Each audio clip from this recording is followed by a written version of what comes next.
Hello everyone, Someone Bard here, or you can call me Zoe.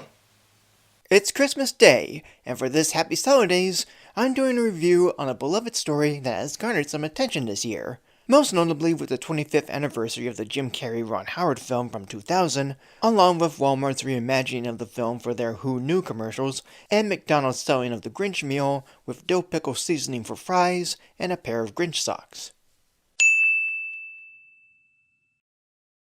But instead of going over those, I'm going over the original classic from the original creator.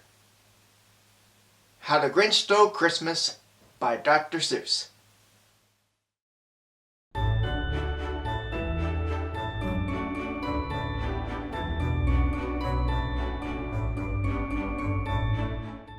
This story was originally published on October 12, 1957, as an issue in Red Book magazine, and would then get published as a book on November 24, 1957, from Random House, to then be renewed in 1985.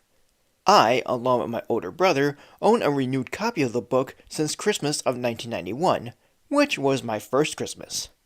And while the story has been republished with colored illustrations and new covers, as well as the sequel book, How the Grinch Lost Christmas in 2023, with Seuss-inspired text and emulated illustrations, I'm only reviewing and reading the renewed version with its own cover and illustrations. So, with all that out of the way, let us read this classic book. How the Grinch Stole Christmas by Dr. Seuss. Every Who down in Whoville liked Christmas a lot, but the Grinch, who lived just north of Whoville, did not. The Grinch hated Christmas, the whole Christmas season. Now please don't ask why, no one quite knows the reason. It could be his head wasn't screwed on just right. It could be, perhaps, that his shoes were too tight.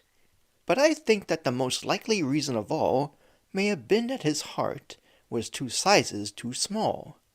But whatever the reason, his heart or his shoes, he stood there on Christmas Eve, hating the Whos, staring down from his cave with a sour Grinchy frown at the warm lighted windows below in their town, for he knew every Who down at Whoville beneath was busy now, hanging a mistletoe wreath.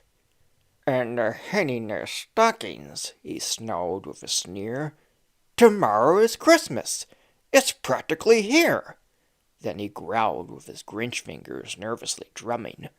"I must find some way to stop Christmas from coming!" For tomorrow he knew. All the Who girls and boys would wake bright and early. They'd rush for their toys, and then, oh the noise! Oh the noise, noise, noise, noise! That's one thing he hated. The noise, noise, noise, noise!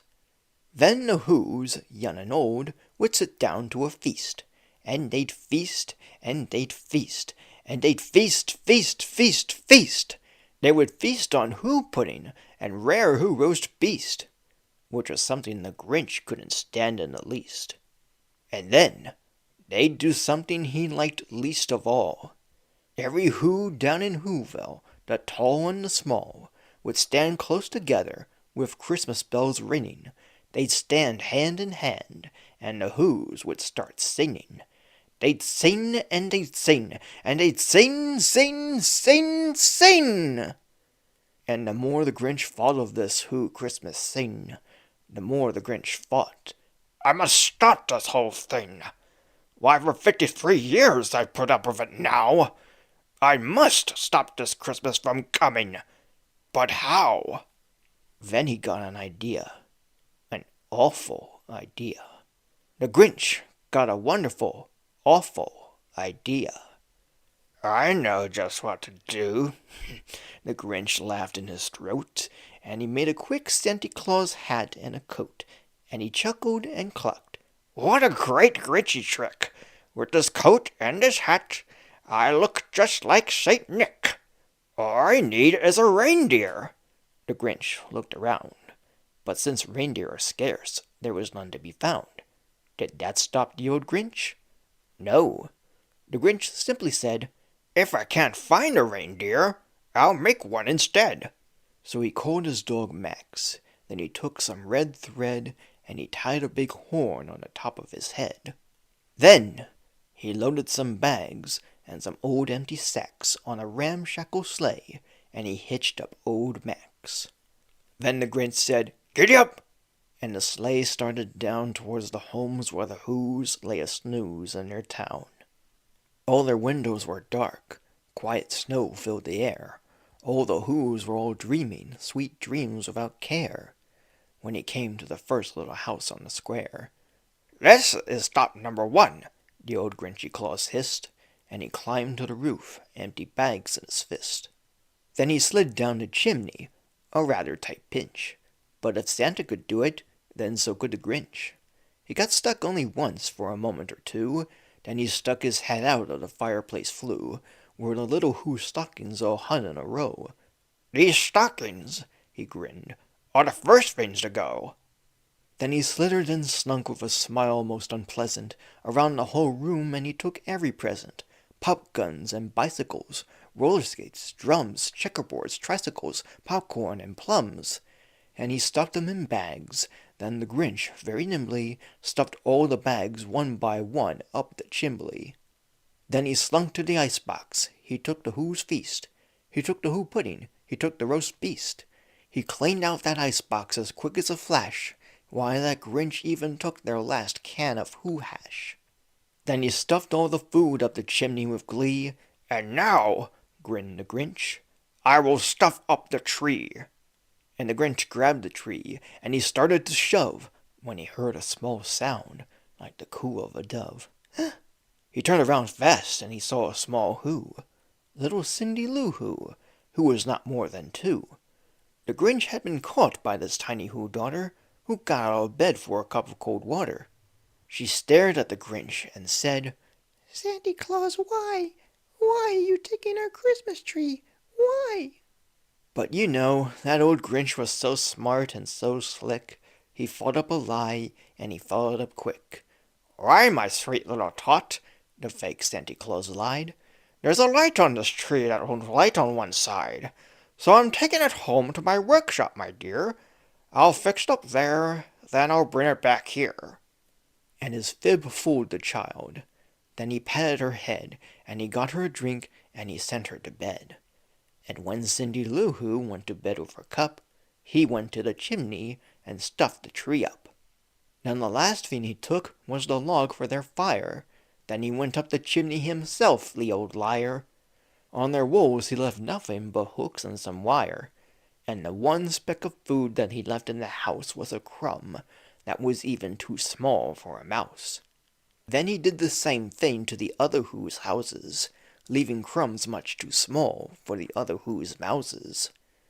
It was 1/4 dawn, all the Who's still abed, all the Who's still a snooze, when he packed up his sled.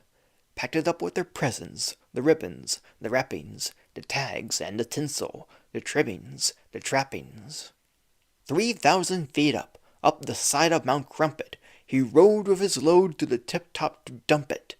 "Pooh, pooh to the Who's," he was grinchiously humming.